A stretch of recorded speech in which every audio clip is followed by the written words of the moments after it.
We're going to talk about the broad subject of data accessibility this morning. There's several things I want to make the science community aware of, some of the work that's been kind of going on behind the scenes in the last several years to try and improve this.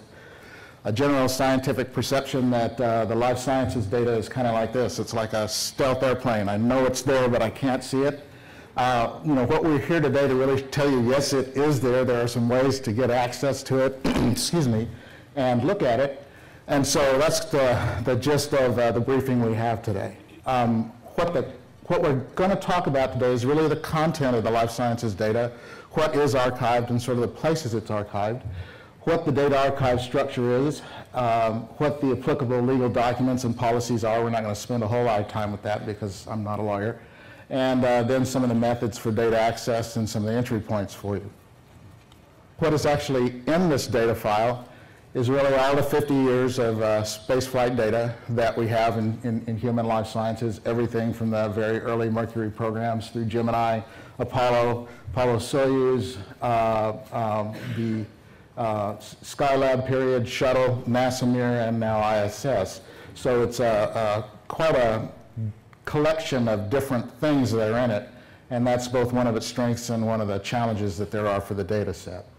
So I've talked to you about what there is, what's contained in these archives. So where do these data sets reside? It sort of resides in two large archives. One is the Life Sciences Data Archive, the LSDA, and the other is titled the Longitudinal Study of Astronaut Health, or LSAH. In the LSDA, it contains research data from NASA-funded experiments, primarily both flight and ground analogs that are collected at NASA facilities. And there's a web link at the bottom of the descriptor that shows sort of where you can access an entry page for that. So this is where our research data ends up being archived, is in the LSDA. The LSAH really contains the medical data of all the astronauts, including their mission-specific medical data. And it's both electronic health records and all the stuff that has been compiled from that data set. I should point out, particularly in the LSAH, that this is collected for clinical purposes, and these clinical data are normally analyzed by the LSAH epidemiologist to identify changes in pre- and post-flight medical care, trends, that type of thing. And I'd point out that actually I'm going to point to our LSAH team, the epidemiologists. If you guys could stick your hands in the air. These are PhD level team here that works that issue and is available to help researchers get into that data and try and make some sense of it. So, first off, I want you guys to realize that they're there, and we'll give you some entry points for that later. It really is a repository more than a study. I mean, the title says it's a longitudinal study, but it's really our archive set for this data. And there are studies that then access into that archive set. Okay, data access, LSDA. I pointed you to this website. It is available, on the web and as a jscnasa.gov item. This is sort of the entry page that you see. And there's various headings and menus that you can go into to get to various points. Just as an example, there are some search functions in the database, and it brings up different types of data and different areas that they are in. You can then sub-search into something like that, say bone and calcium physiology, and start listing the types of parameters that are there, and basically burrow down to at least find out what is in the archive in terms of basic content. And as you start looking at it, you'll then find things like this, some of the experiments that were in there, when they were done, that type of thing, what some of the basic information are. And these will also have highlights on them. And you will then be able to follow to something that gives you a bit more detail about the experiment and what the data content is that have been captured. So there is basically a menu for the LSDA that allows you to walk through and try and find the general subject area that you're interested in and what kind of content has already been captured and put in the archive. Some key points about LSDA. is this is the research data. It's the research data that all of you guys out here produce. It is from the flight experiments, ground analog data, and it's collected under specific informed consent. The crew has said, collect this data for this purpose. And each data set is also collected under different circumstances, meaning two people collecting cardiovascular parameters may not do it exactly the same way. And so each investigation determines exactly how the data is collected and what the content is there. And a lot of times that's an important thing when it gets down to what you can correlate together and whatever. So this is really the basic content of what it's in there, and so it's highly variable in terms of continuity of the program. It sort of depends on what the investigations were at the time. Again, I point back to the website just to make sure that you're aware of it. There's also published reports that come out from that, and those are also linked to the website. And one big thing for the science community here is that what is in there and what you can get out depends on what people put in. You know, it's one of the things that we're asked specifically to do, we're required to do at the end of our studies, is to populate that database with what we've learned. And the more detail and the more content that you can provide, the better it will be as we go forward later in terms of people being able to really understand what is there and being able to access it and make some use of it. So, you know, it's really some of the important things that all of us should consider is, as we finish our study, how are we going to provide this information out, and how can we provide the content in a way that will allow other people to make use of it as we go forward. So it's a very important thing for you guys to think out as a community. Okay, now I'd like to talk a little bit about LSAH, and the LSAH is a bit of a different title. As I said, irrespective of the title, this is really an ongoing data repository, not a study. It contains the electronic health records of all the astronauts, and so it's the medical data that we collect. Typically, you'll hear them referred to as MRIDs, or the medical requirements. And the data are collected for clinical purposes. We're doing this to do two things: certify the crew to flight and maintain the crew health while they're doing their flight. And Dr. Polk will be talking about a lot of the medical operations and how they line together here after this talk. These clinical data are also analyzed by the EPIs and the LSAH to look for trends, because when you're asking each flight surgeon to basically collect this data, he's targeting his crew. He's looking at, is my crew member ready to go to flight? Is he certified for flight? Is he ready for EVA? And so they're very focused on the care of the individual crew member. And what LSAH is helping us do is looking at our trends across multiple crew members. So when we do things like change our countermeasures capability, or provide a new asset to the crew, or bring a countermeasure online, what you should see is that it affects your population as a whole as you progress forward. And that is something that each individual crew surgeon does not really have the liberty to do so much. You know, they're very much in charge of and charged to get their crew through the flight. So it's sort of the difference between patient care and looking at the population more as an occupational health type issue. And so both things are done with that data. These tasks are also available. Descriptions of the MRIDs are on this website. And you see it's basically a similar website, jscnasa.gov, but LSDA is the title. And you can follow down and through the menus in that website and find descriptions of the MRIDs as well. In the LSAH, it has a different set of limitations to the data. Now, I've said routinely that it's taken for clinical purposes. I've talked a little bit about what that means. It means it's taken for the flight surgeon to manage his crew, primarily. Because of that, the flight surgeons are looking at a lot of inputs. They're looking at how the crew member looks to them, what other things they've done, what tests they've done recently.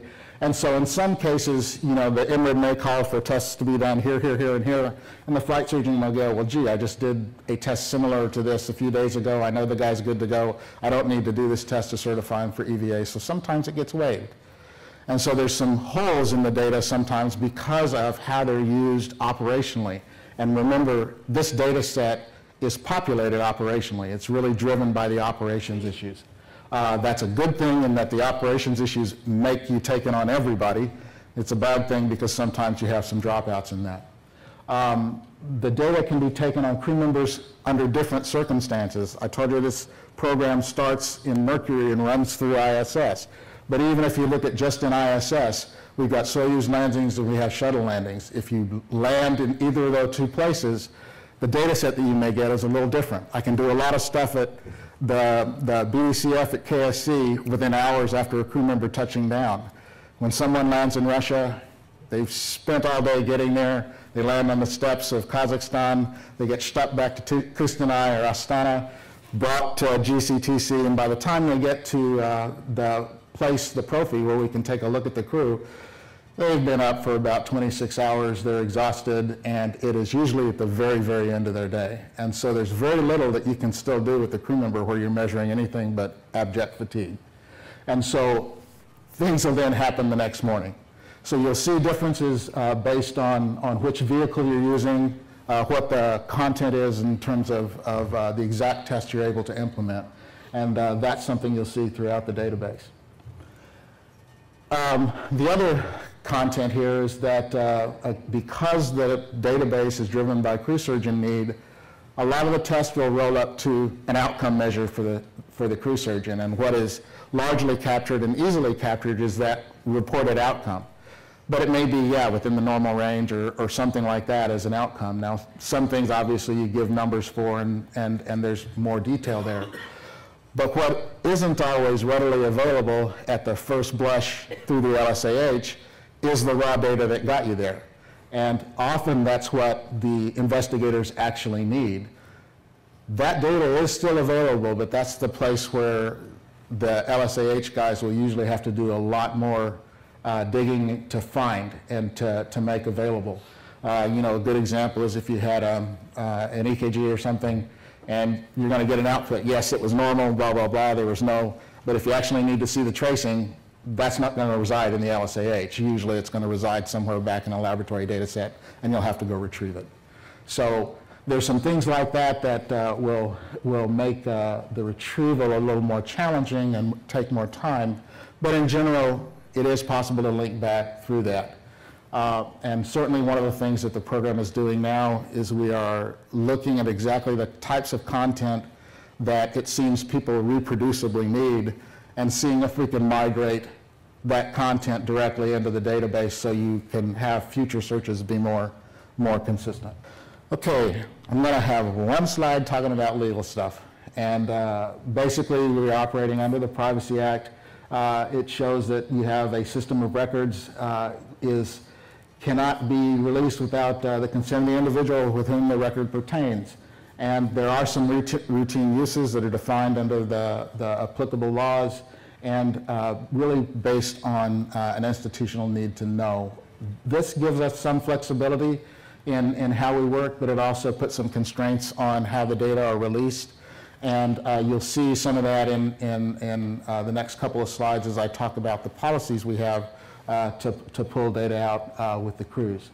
But the basic thing here is that subjects do have the right to decide the extent to which their data is used. In other words, information collected for medical purposes, if you're going to go outside that, people need to understand that, yeah, my data is going to be used X, Y, and Z. And so that is best done with an informed consent of the crew.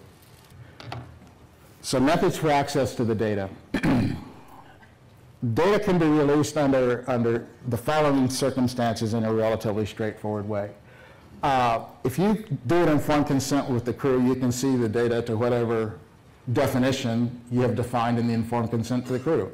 You know, you can specify the purpose for which you need it. The crew member understands that. They say, yeah, verily, you can use my data.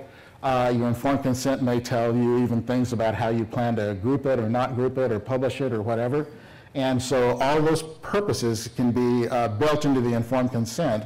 And with the appropriate informed consent, the data is readily releasable to you because the crew members have specified the person, the patient in that system of records has said, yes, I approve this information to be used for this purpose. So that makes things very easy. Now, when you're looking at population data, getting informed consent from everybody isn't always easy. But we also can do that with the crew members. But based on this informed consent, there may be limitations based on the publication of the data. For example, if the informed consent says, I'd like to get data, but I will be pulling the data and using them in an outcome, then it's difficult to put an identified case study out from that. You know, you're going to have to ask the crew member directly for that. And so it's just, there's some tenets in the informed consent and details in there that the LSH committee would work with you to make sure we get through. Another straightforward way of releasing the data is if the data can be de-identified. And this is typically one of the ways that we work toward and get data out in larger amounts. By de-identified, I mean the data can have either all the identifiers taken out, or they can be binned in ways that you can't then take the data and identify individuals from it. And that's something that the LSAH folks will work with your, excuse me, work with your request to make sure that they've released it in a way that you won't, there's very low risk of identifying the individuals. And so it's something that the team will take good care with. Depending on what you have, sometimes there are certain parameters that you can't bin them because there's like an N of 2 or 3 people that fit in that category. And you know, then there's difficulty and people will say, well, you just can't chase down that parameter or publish it yet until we get a higher N, and then maybe it'll be possible to do that in some kind of binned or grouped manner. The data can then be reported out in either a pooled manner or a grouped manner, and both of those can preclude individuals being identified. The other thing I wanted to point out is that doing this on the front end is the best way to do it for everybody's research, because then it's part of, it's very, very easy to do. It's part of the informed consent as you go out. And in fact, we've started identifying the data in most of the NRAs that we release. And if you identify things that you know you're going to need in your research development in response to the NRA, it's very easy to build the requirement for the data transfer directly into your proposal or into the informed consents as you develop your proposal out. And a very good example of this, Dr. Amin talked yesterday about going into doing this bone study, and that was a classic example of this data is the basic content that she's working with for half of the side of what she's doing. Obviously, the other is the cohort that is at her institution. But you know, so it is possible to get access to this data by building it into your proposal. All the assessments are made going into that, and then the LSAH team makes it possible to get the information put together and released to the PI, or at least there's some access provided to the PI through some other mechanism. And basically it'll look like this. If the proposal is selected, it'll be reviewed by the CPHS. And the subjects will be briefed on the use of the data. You get the informed consent, you use the data. And usually we also review publications from it to make sure that as the data come out, you still manage to maintain the crew confidentiality there. Okay, obtaining de-identified data. Obviously, the most expedient way to do that is to look at pooled or grouped data, as I mentioned. We have a staff of people who go and work that and provide de-identified data sets to you. And since the data are taken on varied circumstances, it usually takes some iteration with the PI to translate what is in the database to what people think is in the database. And so, you know, going from one to the other is sometimes a little bit of a challenge, because then you have to get into the details of what's actually in the content and some of the variables that are there, and they're not necessarily always what folks will think. And so that is actually one of the big challenges. We always kind of liken it as, you know, folks look at the NASA medical data and they sort of see, okay, here's this wall and there's this, you know, big hangar here that NASA stores all this medical data in, and you know, if I can just get access, you know, I'll just open this door up and there'll be a Gulfstream 5 and I can climb in the back, fly to Stockholm and have that, you know, press review with the Nobel Committee. What you'll really get when you open the hangar is a home built. And you get a collection of airplane parts, and you know, some of them have been cataloged and binned very neatly, and you know exactly what you have. Some of them are kind of in big piles over here and big piles over here. And you also realize that they don't all go to the same airplane. And so there's a lot of work and organization that has to go to translating what people think is there to bringing reality forward. And in many cases, it's a very iterative and takes a bit of time sometimes. But it is possible to get it out, and the team will definitely do due diligence to get there. Just to give some examples of de-identified data, this is the kind of stuff I showed yesterday, ISS, some of the bone loss data. This is from 1 through 14, but this is all individual points. So you're seeing individual points on here, but it's totally de-identified. There's nothing that can tell you what any individual point is. And so it's basically the average losses and all the point losses for the people in those regions. So that's a good example of a grouped data set. Pool data sets pretty much look like this, average and standard deviation, and if you have low ends, that also is a way to get by where you can't identify folks. And so either one of those is really easy. A lot of those turnovers will come really quickly from the LSDA team if it's possible for them to get through the parts bin efficiently enough and put the thing together that the PI is asking for. Obviously, from the researcher standpoint, you can search the IMLIDs, you can formulate a data request per the format that's posted on that website. And the basic tenets of that is to really give a purpose and description of what you're doing, why you're interested in this data. Information on peer review, there's both support for folks to do this in their development phase if they're getting ready to respond to an NRA, but also largely we're responding here to people who have existing research tasks, and you can say this was peer reviewed here or there, and here's the way it fits into that peer reviewed study. And so you build that data request and provide contact information, and then the LSAH team will work with you to try and get it. And this email location is basically where you can send that request, and the LSAH team will work with it from there. So that's a good way of getting entry point to basically really any request, is to try and come in here. And some of them will be easier to do than others, but we'll use that as a way to provide entry.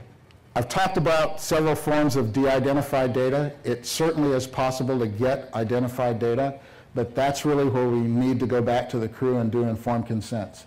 And so this can be defined early on in your proposal or your NRA development. And obviously, if you need a data sharing agreement there, it's part of the crew members' informed consent when they sign up for the experiment, and then it's all done. The information will be transferred to you as soon as it's available.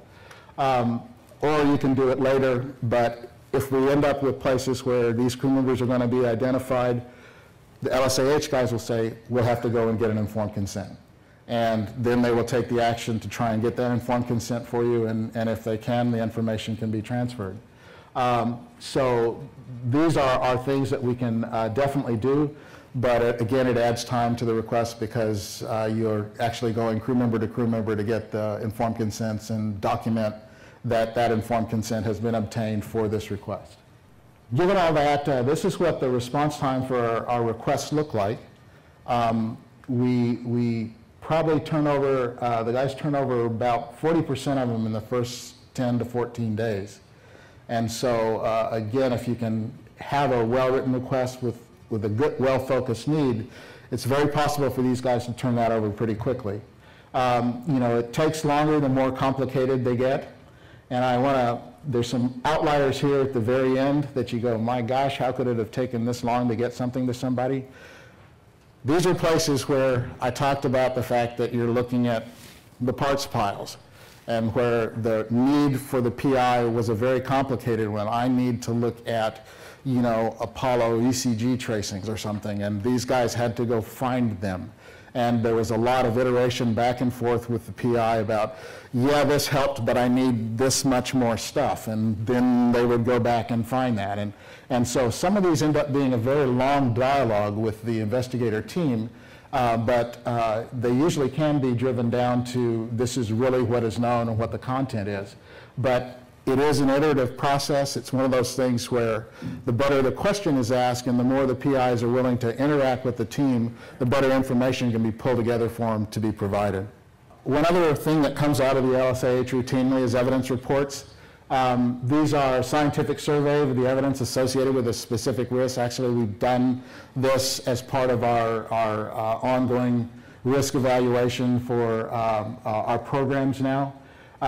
Both experimental and biomedical data are used to write these reports, and really they are kind of discipline-specific reports that are developed. Usually these evidence reports are moved on to publication because they're essentially a review, so they have a good content for the general community and are moved out to published journals. And both the reports and publications and any references are available on the HRP website, and that's a link there. And so you can see which reports have already been developed and put out, and the references that are built as part of that report are also in there. Just to kind of give you a summary of the talk here, I pointed out that the big thing that most folks are interested in is a lot of the MRID data, the medical data, which is collected on everybody. That is posted on the website and can be pointed to also in the NRAs. You'll see that usually in the future in our NRAs. So that's the website for that. Evidence reports are available to the community at the HRP website. The LSDA website also is a point of interest for all of the researchers. Information regarding process for obtaining data can be found by emailing the LSAH team. And I really want to emphasize there, if you don't know if you can have the data but you think it's there, if you email these guys. You know, here's your entry point. If it's something you think you can get, go ahead and ask the guys, and they will see if there's a way to get it to you, and if not, they'll tell you why they can't. And you know, so the intent here is really to provide you an access point into the system and let the system work for you and with you to try and get you the information you need. With that, I think that's the last slide I had, and I'm certainly open to any questions.